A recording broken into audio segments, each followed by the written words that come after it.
And I just want to begin, and by the way, thank you, gentlemen, for being so brief, because this is really what we want to try to do, and we've asked our speakers to say, keep it to 5 minutes and a few slides, and really let's get some more conversation going.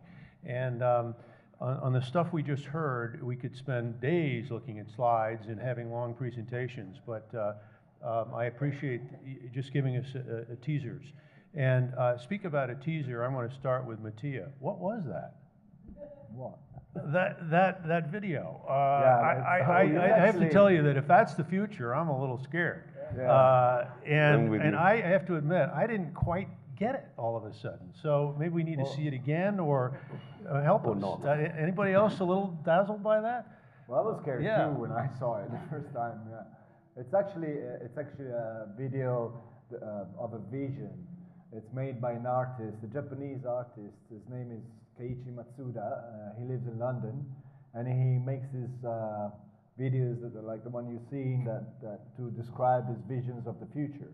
So we met him at the last during the last Institute for the Future of Research on the Future of Technology, and we were obviously analyzing how wearables are changing, as I said, our body language and our relationships. And this was just a vision, scary vision, but it doesn't necessarily have to be this way. Well, I have just to ask again, what was going on there? I mean, Well, I wasn't wondering how the coffee got into my mouth from the screen. Well, see, he was able to work the coffee machine. But, well, no, as you can see, it begins with lots of brands, coupons, and lots of noise. And it's exactly made this way to make you understand how chaotic and invading all this technology can be in the future. That worked. Then again, in one touch, it does like this, and everything shuts off. So he's quiet in his kitchen, and he's preparing his coffee. And what you see is really a vision of the kitchen of tomorrow, where, and the reason why I chose this video, because it interests shipment and logistics and delivery, because all the products that you have in the kitchen and that you use will be delivered to you before you actually finish in them. Okay, so if you truly connect with those technologies we are inventing, the point is really freeing time in your life to do other things that you enjoy more, so that technology can take care of most of the other things. So it's a scary vision, but it can also be seen in a nice way, in my opinion. Oh yeah, and I hope it doesn't sound critical. It's just a little bit bewildering, and that's what we want to really understand now. Because, gosh, 5 years ago, how many people really believed in wearables and how they would really be so prominent, and autonomous cars, vehicles? We just didn't even really think them seriously, or drones. And obviously that scene there played very much to the Internet of Things. And Wolfgang, you brought up the idea of the IoT and how that might relate to the postal world, and how that relates to our daily life. But what came out of that to me was the IoT idea that at least everything in our early daily life is connected, and I think that's already coming with home security. And I don't know if there are people who already have refrigerators that measure what your... No smart chickens? What's that? No, because Smart chickens. those are smart chickens. Yeah. So, yeah, Did you, Wolfgang? Did you have anything on IoT? Where do you think that's really going, and what's the, how does that relate to opportunity for us, perhaps in the logistics field? Well, as I said, the key thing in IoT is that you don't get overwhelmed with all the data that you already have available. If you take all the sources and you all dump them together, it becomes this big, massive thing of stuff that's just clutter and noise. So you got to have the right filters and right tools to extract what you exactly needed and make it the Internet of my things, the Internet that really matter to you. In the postal world, the Internet of my things can be also many things. It can be information on consumer behavior, so that you know where to put your retail efforts if you in the retail space, or if you take location parcel boxes, where do I put my parcel boxes based on past information, past data that came together where people delivered and picked up parcels. Parcel box placement could be an interesting one. Or if you think about some new technology, Volvo had this interesting concept where they allow you to deliver packages into the trunk of your vehicle. That's telematics, that's IoT, that's data that comes together, because now you have to not just know where is he going to park his car so I can pick up that, so I can drop off the parcel. You also need to have information on how do I open the trunk of the vehicle, and probably a lot of other data points that all come together and make IoT, my IoT, the postal IoT, real.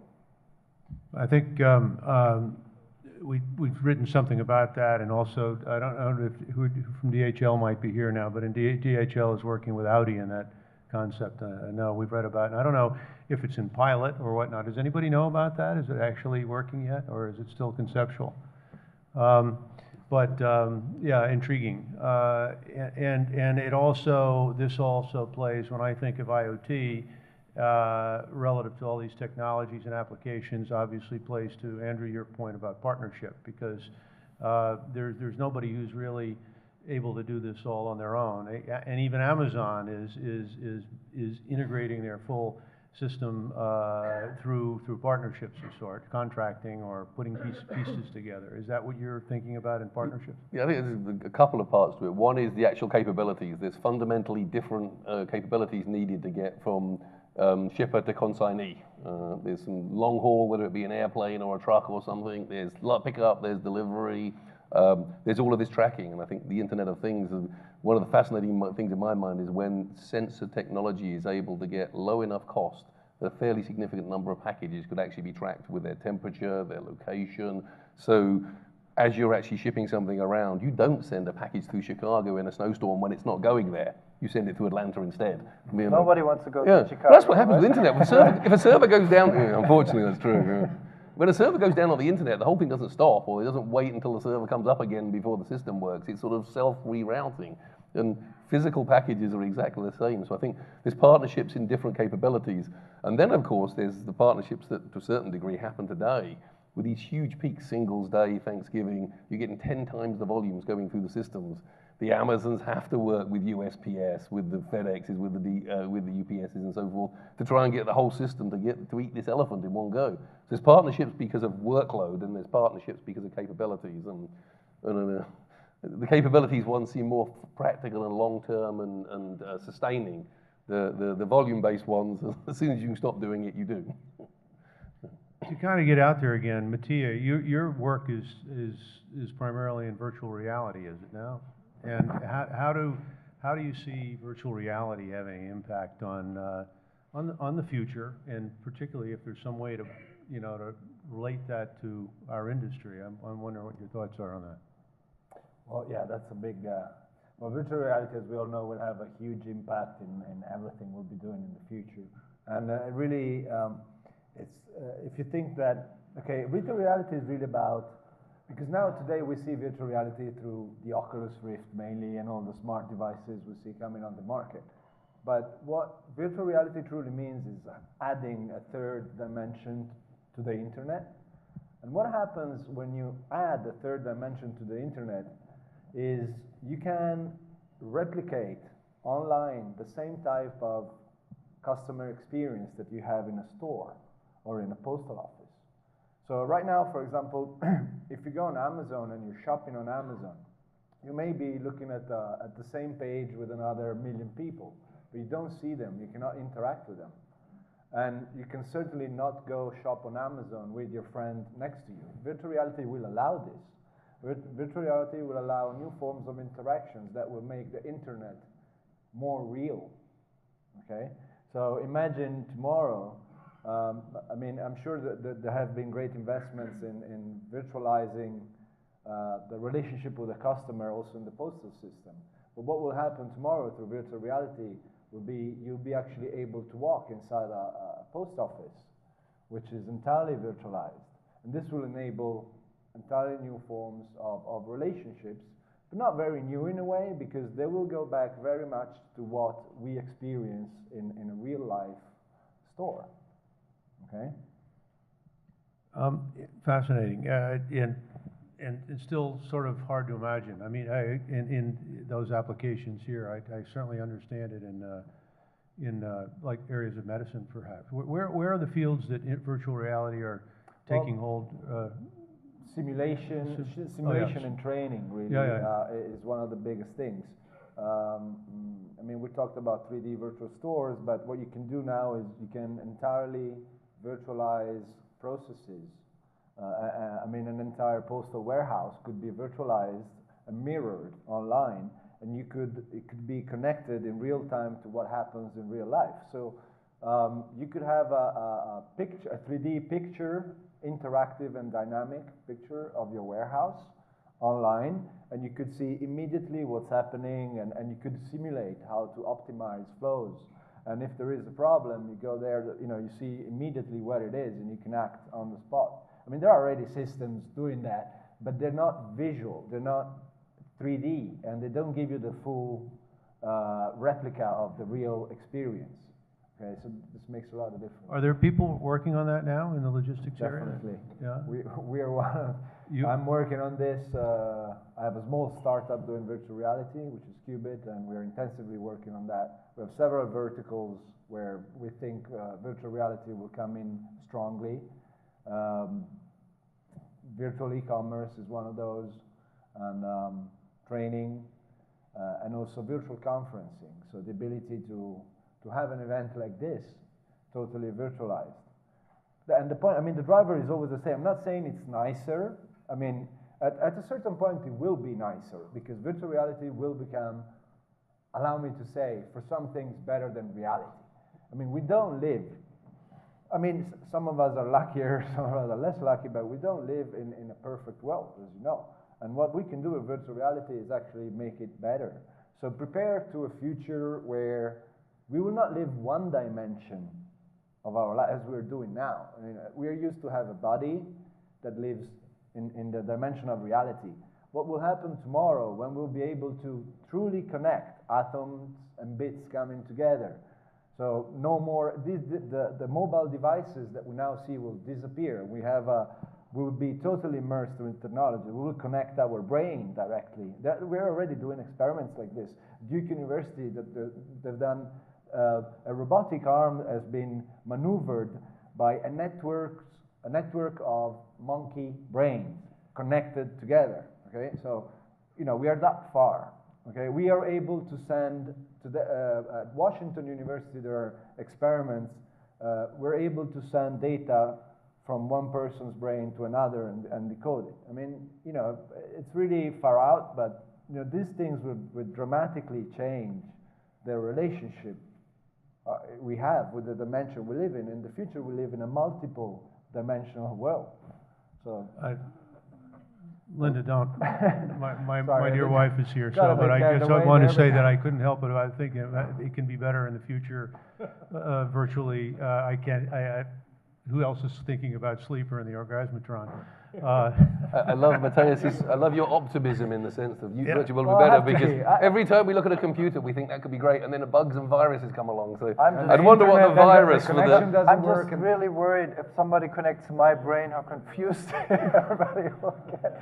So, Well, but, that's Yeah. what we have to do. I we do- we I'm with study you. in the future. I do like the being idea provocative too. of virtual reality connecting things together, and I believe at that point, if you think about the virtual conference rooms, it's not virtual anymore. It becomes real. It's not virtual reality. It's real reality if you connect these things in a really live manner, right? So we're not talking about virtual anymore. Is that kind of where we're going with that? Yeah, I mean, remember the Matrix, the movie? What the focus of what is real? So kind of. This is what's happening with our election process right now, I think. It's all a dream of some sort. I don't, You can only hope. some kind of fantasy. But as resources are more and more scarce in the world, that we have little and little resources, and we're more people. So we have the huge drive behind virtualization of things is really that the less we do in our real world, the less we consume precious resources. And if we want to preserve the planet in the future seriously, because we've got very serious urgent futures to think about. Then virtualizing activities helps a lot. So, obviously, as new technologies comes in, we have to learn how to manage them the proper way. And virtual reality is certainly very big. But, look at what Facebook is doing to some people, freaking them out completely. And Facebook is just that small compared to what virtual reality is, right? Is there any direct relation in what you're doing at Esri with virtual reality in GIS? Yes. So one of the key drivers right now is to really map everything out in as real as possible. And one of the things that we're probably all familiar with, at least in the United States, and I live in California, is Google Street View. So you all know Google Street View. If you use Google, you can click on it and you see where exactly this location is. My wife uses it to get directions, and I use it to just look up things that I want to target for a restaurant or whatever.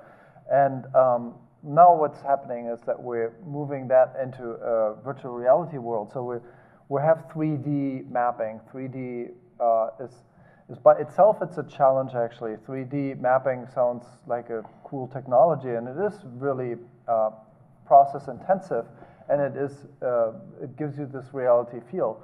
But have you ever tried to use the 3D thing on a computer? Anyone? Have you ever tried the mouse and then you get stuck in the wall somewhere? And it's not for the faint-hearted all the time. So there's some complexity that we have to learn, and maybe movements or new ways to interact with virtual reality, with these reality components that 3D mapping gives you, that computer gaming already gives you today. It'd be interesting to do that GIS though, to think about refresh rates, because one of my favorite things in Google is to look at my house and see when it was last filmed, because there's no roof on there, and you go, hey, that was 2 years ago now. So the reality and the virtual reality will have to stay in sync, otherwise it won't help, say, a driver using the physical image and the virtual image. If they're out of sync by a year and the whole set of houses have been knocked down, it'll confuse them more than help them potentially. It's a big problem to have data actually Current. accurate and current. And one of the things that will help is as we get more connected, and as the internet sometimes is fast and sometimes it's not as fast, as we have the capability to get data high stream volume, we also have the ability to share data much more quickly. That means that we don't have to rely on a Google car to drive by every 2 years. Who says that not in the future we'll have the ability to all capture that information and share it right away through that system? That is actually more likely to happen, that everyone has a little, like we have our cell phone cameras. If you had talked to somebody 10 years ago about cell phone cameras, they would have probably told you it's garbage. I have my big, huge Canon or whatever it is. And now where are the Canon cameras? I mean, some real photographers still have them, but the same is going to happen, I think, with automation in terms of collecting data. So we have all these probes, and everybody's vehicle could become a probe to collect that data. Yeah. This has been great panel work, but I really wanted to encourage everybody else. Let's have some questions from the audience, and I hope we'll warm up hopefully and get this to be more of dialogue. But are there any questions now? Mike Comstock. We don't get blind. Thanks, John. The promise for, is this on? Yeah. Okay. The promise for technology is incredibly interesting, Mattia. Everything that you've said, and Andrew and Wolfgang. One thing that troubles me is sort of the sociological impact of a lot of what's going on. And I'm going to use something that's a lot more mundane. It's Uber. Uber, I think anybody who's used Uber thinks this is just so much better than the previous taxi stuff. And yet, we have forces in our society that are trying to undermine that and remove the efficiency, remove the convenience for legacy purposes. So it occurs to me that in a lot of this technology advancement, we need to also be thinking about how society can really adapt to it. So, especially Mattia, you know, in terms of the Institute of the Future, is there, you know, do you have sociologists or folks that are like thinking about that? Maybe you can talk Very about much that so, and yeah. others as well. Very much so. I'll just start briefly if you want. Yes, we have a definition at the Institute that we use very often to describe this phenomena. We call it, when we see large organizations and governments, policymakers, really falling behind and incapable to keep the pace with how technology is evolving. We call them advanced fragile states. And we continuously see old business model falling into pieces in favor of those. In Europe, as a matter of fact, there is a lot of fighting against Uber, and it's, you know, it's serious. We have got protests in France, in Italy too. You know, I come from a country where things are certainly not perfect, but you know, we have a system whereby the taxi. To drive a taxi, you have to have a license, and the license is really expensive. It's about, you know, it can be, I don't know nowadays, but I mean, something around $100,000 or even more in some cities, depending on where you are. You know, you in Italy, what you do is you make a loan to get your license, and then, you know, you pay it while you're working, and then in 1 second there is an Uber company that just installs an app.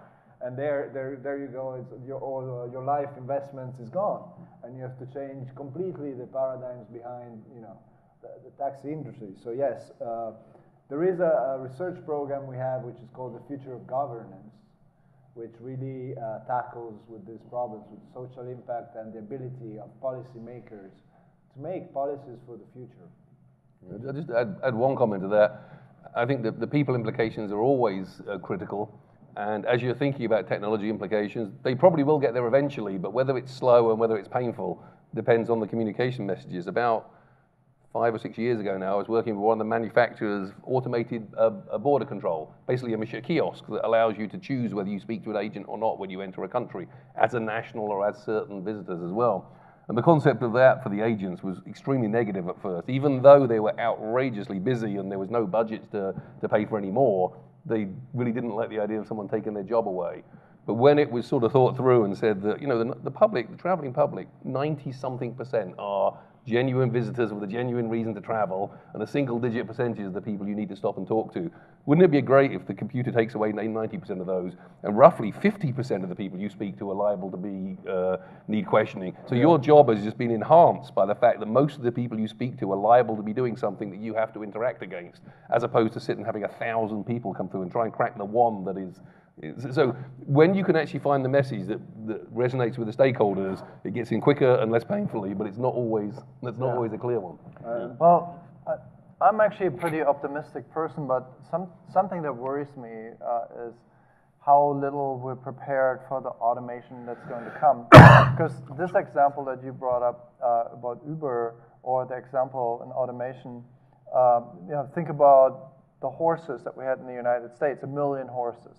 And there was probably a lobby to, you know, keep those horses there, and then they were, within just a few years, they were all gone and replaced by the vehicles. Do you know C.J.P. Gray? Anybody? C.J.P. Gray, he's a professor, and he puts out a series of videos, and I would really recommend that you watch this one video. That's Humans Need Not Apply. And it's 15-minute long, but it's extremely well done. And it shows us how we're preparing or not preparing for automation that's going to come, and where the automation is happening today, and that it is inevitable.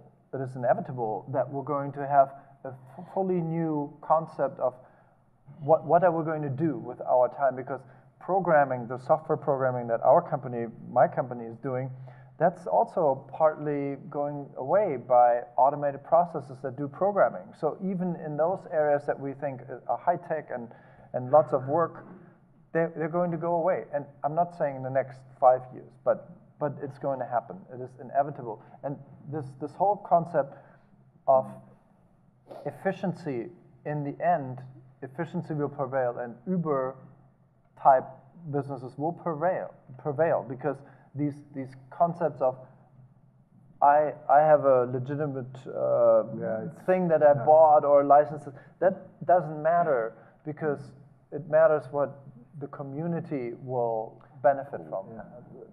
Once you tap in the mass workforce, really what Uber has taught us is what happens if you tap into mass workforce. Okay, so because and also like one thing I would like to tell taxi drivers, old style taxi drivers, why don't you get on Uber? You know, it's like, why don't you download, install the app and start driving Uber as well with your yellow cab? You're gonna get many more clients. Well, and they do, by the way. Yeah, you know, there are many Yeah, in taxis the who States they can do. join. In Italy, they In Washington, they can be Uber drivers or whatnot.